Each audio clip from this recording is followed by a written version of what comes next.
I grew up hearing the same message from my family. I wasn't good enough. My older sister Victoria had always been the golden child. Married to a successful hedge fund manager, living in the right neighborhood, belonging to the right clubs. I was just Emma, the younger sister who worked some tech thing that nobody bothered to understand. The pattern started early. When I was 12 and Victoria was 16, Mom would compare our report cards at dinner. Victoria's straight A's earned her a new car at 16. My straight A's earned me a nod and "that's nice, dear." When Victoria got into Yale, there was a celebration party with 200 guests. When I got into MIT, Dad said, "That's a good safety school," and went back to reading his newspaper. I learned to stay quiet. I learned to smile and nod. I learned that nothing I accomplished would ever be enough, so I stopped trying to make them see me. After college, I moved to San Francisco and started working. My family assumed I had some entry-level tech job, maybe customer service or data entry. They never asked for details. I never corrected them. When I came home for holidays, they'd pat me on the head and ask if I was still playing with computers. Victoria, meanwhile, married Bradley 3 years ago. The wedding cost $300,000. I wasn't asked to be a bridesmaid. Mom said it would look unbalanced to have me standing next to Victoria's successful friends. I sat in the back row and left before the reception ended. Last month, Victoria announced she was pregnant.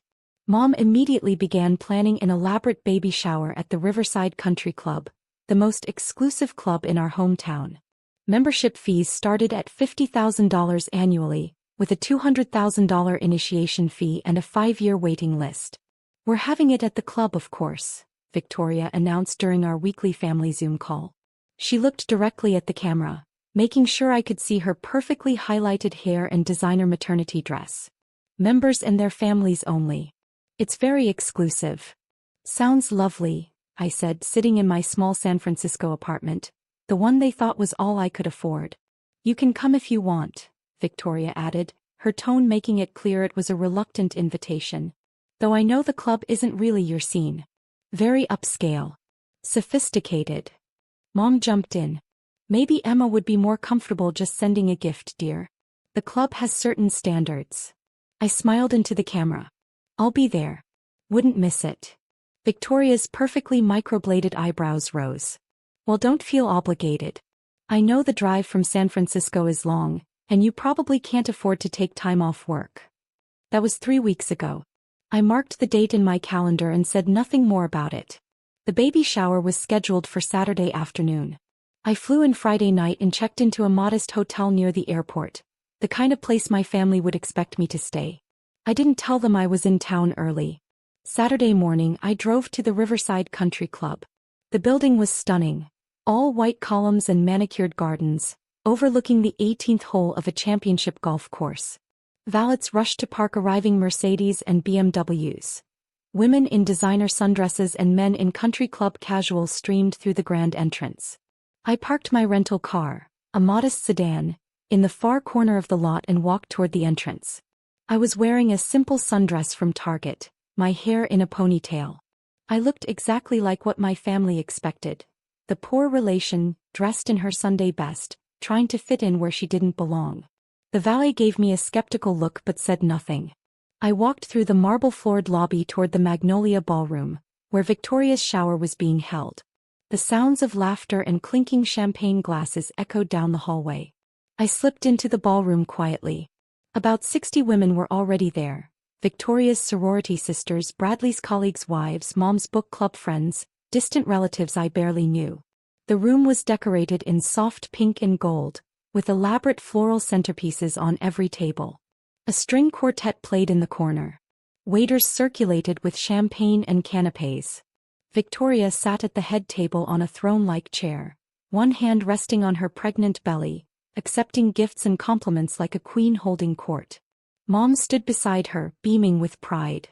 I found a seat at a table in the back, next to some distant cousins I hadn't seen since childhood. They glanced at me, looked confused for a moment, then turned away without saying hello. The gift opening began. Victoria unwrapped designer baby clothes, a $1,000 stroller, a custom-made crib. Each gift prompted squeals of delight and photos for Instagram. Mom made sure to announce the price of each item, as if the cost proved how much the giver loved Victoria.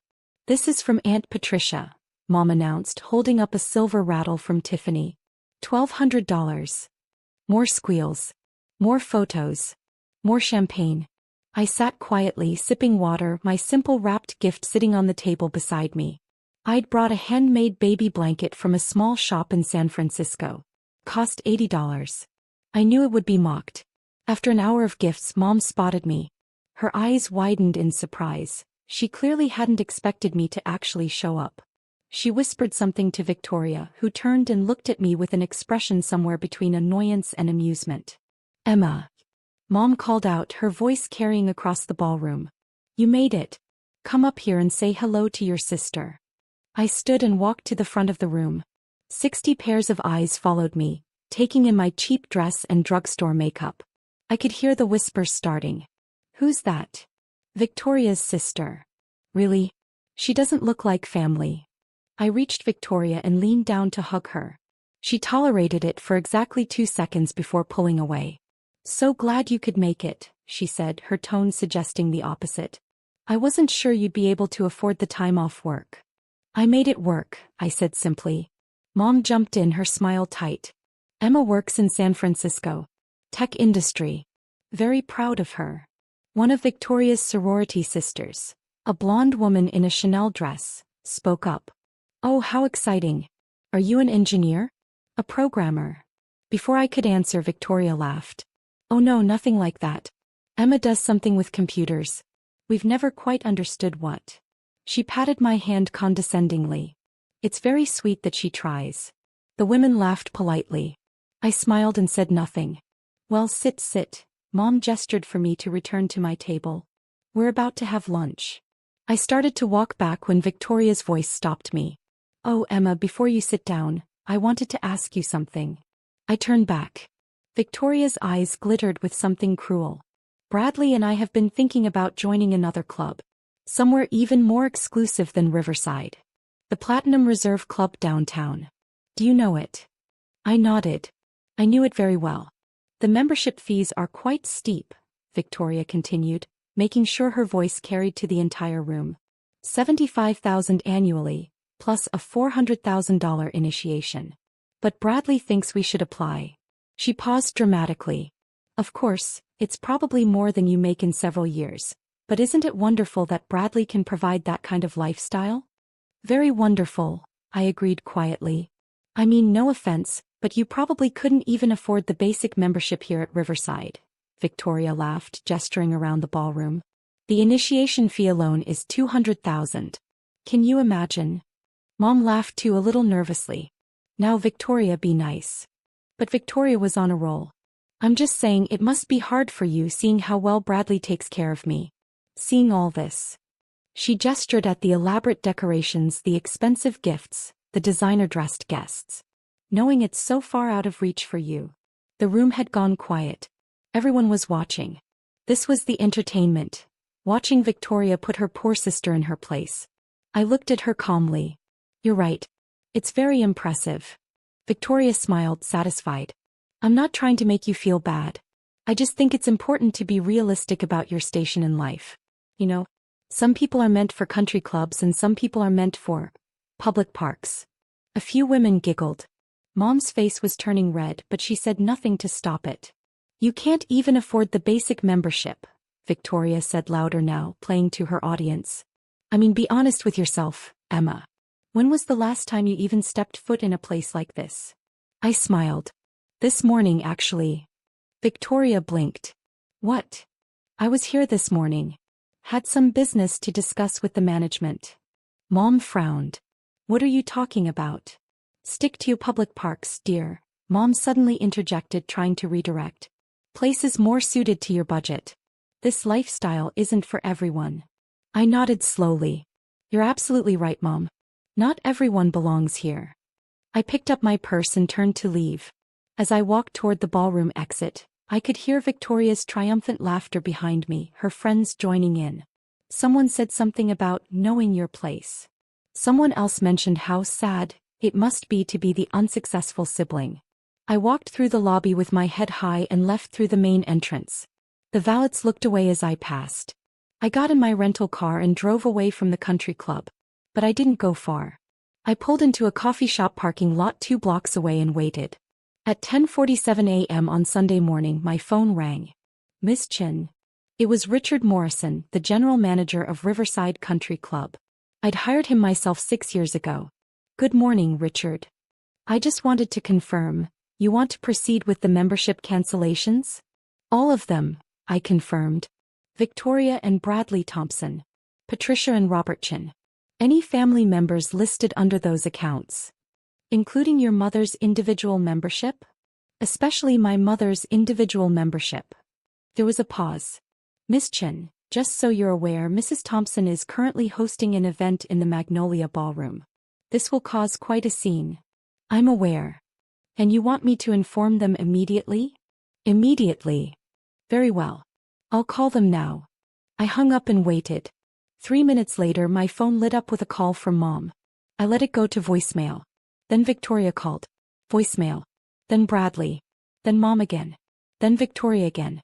I started my car and began the drive back to San Francisco, my phone buzzing continuously in the cup holder.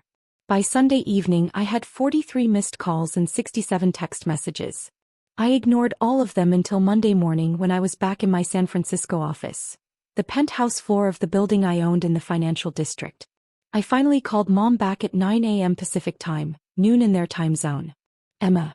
Oh my God, Emma, you have to fix this. Mom's voice was frantic. There's been a terrible mistake at the club. What kind of mistake? I asked calmly, reviewing the quarterly reports my CFO had sent over. They canceled our memberships. All of them. Victoria's, mine, your Aunt Patricia's.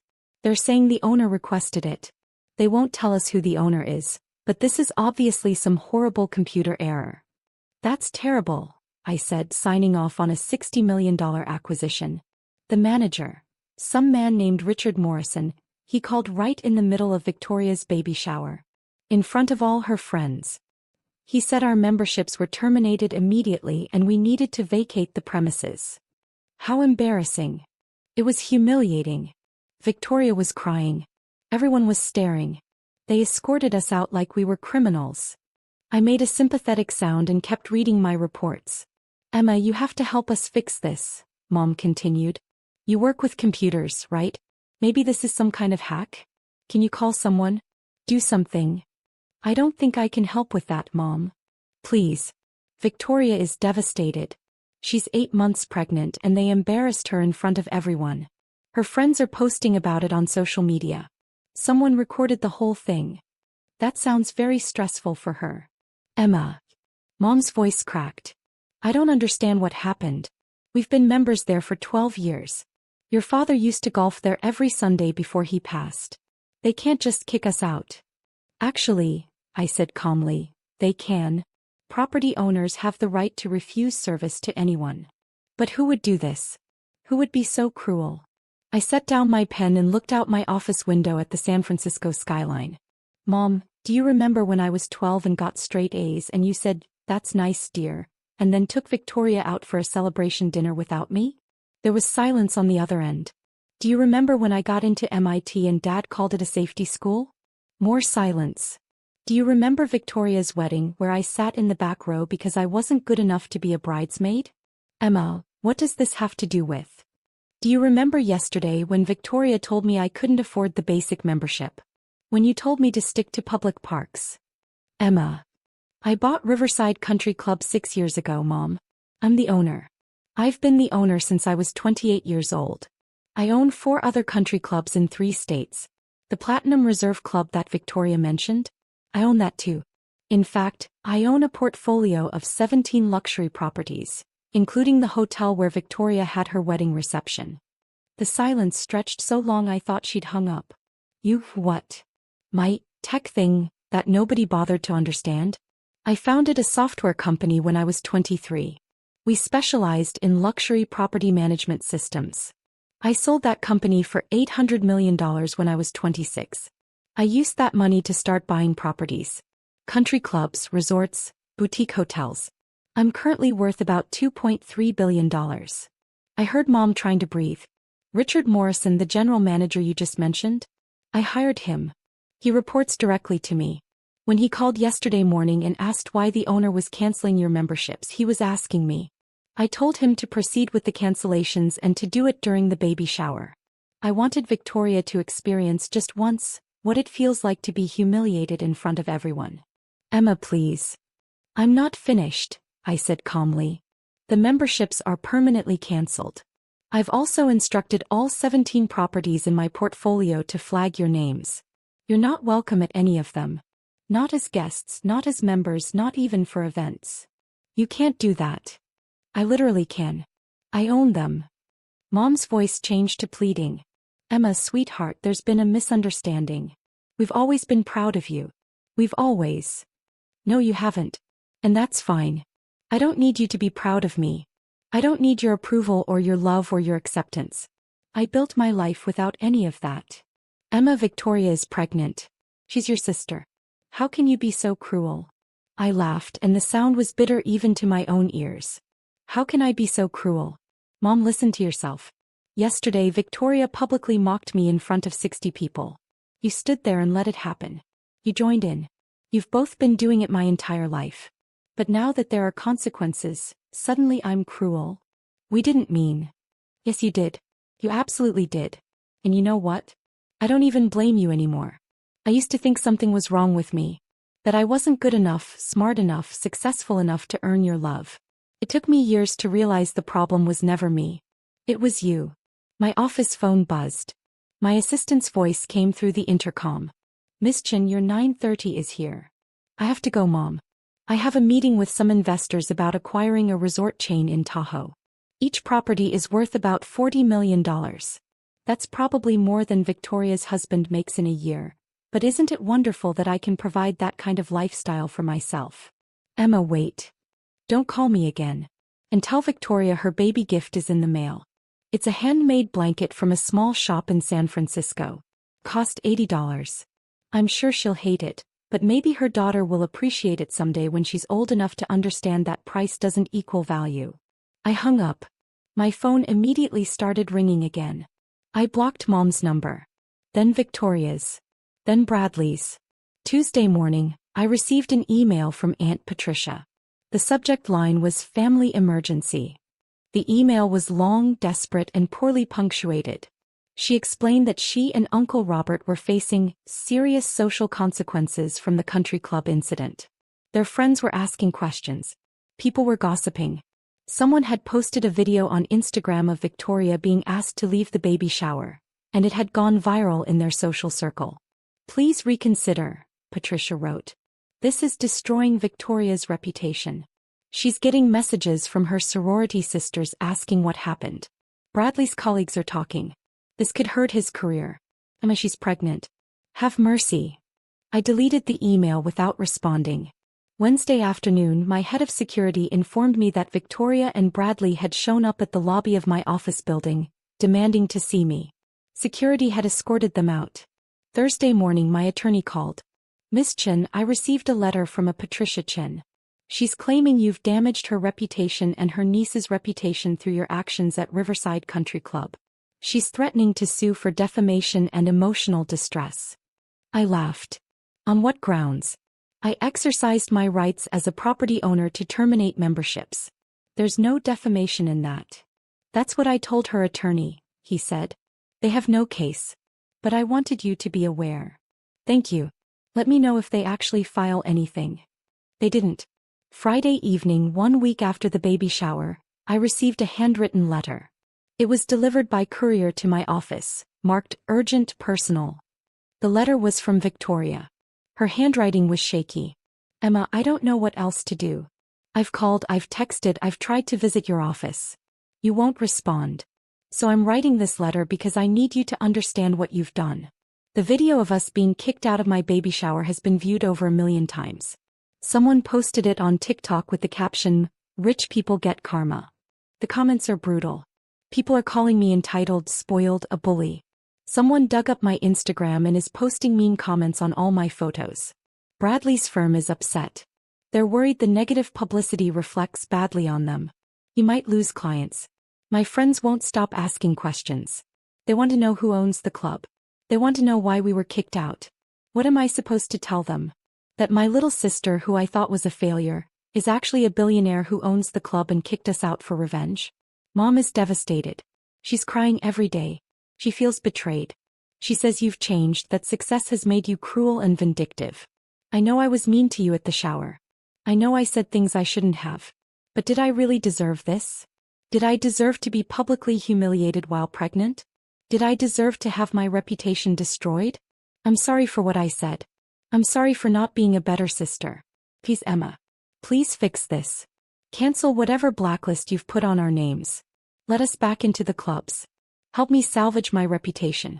I'm begging you. Your sister, Victoria. I read the letter 3 times. Then I put it in my desk drawer and went back to work. 2 weeks after the shower, Mom called from a number I didn't recognize. I answered before I realized it wasn't blocked. Emma. Oh, thank God. He was crying. Please, sweetheart, please listen to me. I told you not to call. I know, but please. Just listen. Victoria went into early labor. The stress, the doctors think the stress triggered it. She had the baby yesterday. A girl. 7 pounds, healthy, but Emma, Victoria is not okay. She's depressed. She won't eat. She won't hold the baby. She just lies there crying. I said nothing. The doctors say it's postpartum depression, made worse by the stress of the past 2 weeks. Emma, please. I'm begging you. Whatever point you were trying to make, you've made it. We understand. We were wrong. We treated you terribly. But please don't punish the baby for our mistakes. Don't punish Victoria while she's vulnerable like this. I closed my eyes. What's the baby's name? Emma, Mom whispered. They named her Emma. I sat in silence for a long moment. Emma. Mom's voice was fragile. Are you still there? I'm here. Please. Please help us fix this. I don't care about the country club anymore. I don't care about any of it. I just want my daughter to be okay. I want my granddaughter to grow up in a family that isn't destroyed by this. I took a deep breath. The blacklist stays. The membership cancellations stay. But I'll have my PR team handle the social media situation. They'll get the videos taken down and manage the narrative. It'll cost about $100,000, but I'll cover it. Oh, thank you, thank you. I'm not doing it for you or for Victoria, I interrupted. I'm doing it for the baby. She doesn't deserve to grow up with viral videos of her mother's humiliation. But understand this. Nothing else changes. You and Victoria made your choices. You chose to treat me like garbage for 32 years. You chose to mock me publicly. Actions have consequences. We understand, Mom said quickly. We do. And Emma, for what it's worth, I'm so proud of you. What you've accomplished. Don't, I said sharply. Don't you dare say you're proud of me now. You had 32 years to be proud. You had 32 years to see me, to value me, to treat me like I mattered. You chose not to. You don't get to be proud of me now that you know I'm worth $2 billion. That's not love. That's not family. That's opportunism. Emma. Send me a picture of the baby. I'll send a gift. A real one this time. A trust fund. $5 million accessible when she turns 25. Maybe it'll give her the freedom to be herself, whoever that is, without worrying about living up to impossible family standards. Mom was crying harder now. That's too generous. You don't have to. I'm not doing it for you, I repeated. I'm doing it for her. She deserves a better family than the one we had.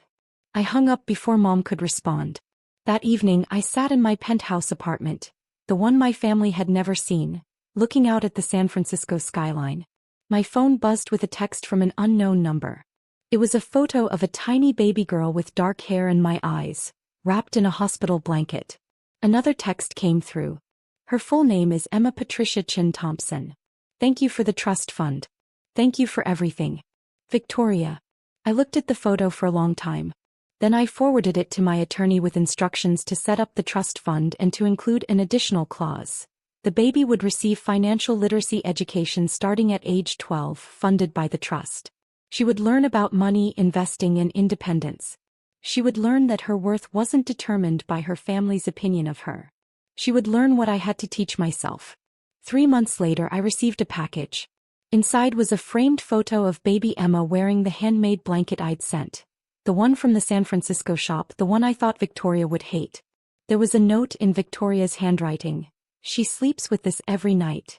It's her favorite. Maybe you were right about price not equaling value. Maybe I was wrong about a lot of things. I'm sorry I didn't see you before. I see you now. I put the photo on my desk right next to the Forbes magazine from 6 years ago. The one with my face on the cover, the one that said, Tech Prodigy Turned Property Mogul. How Emma Chin Built a Billion-Dollar Empire. The one my family had never seen because they'd never bothered to look. I returned to work, managing my 17 properties, planning my next acquisition, living my life. The life I built without them. The life they never believed I could have. And every morning I walked into my office at Riverside Country Club. The one I still owned, the one they could never enter again, and I smiled. Because I finally understood. Their inability to see my worth was never a reflection of my value. It was a reflection of their vision. And I didn't need their approval anymore. I never had.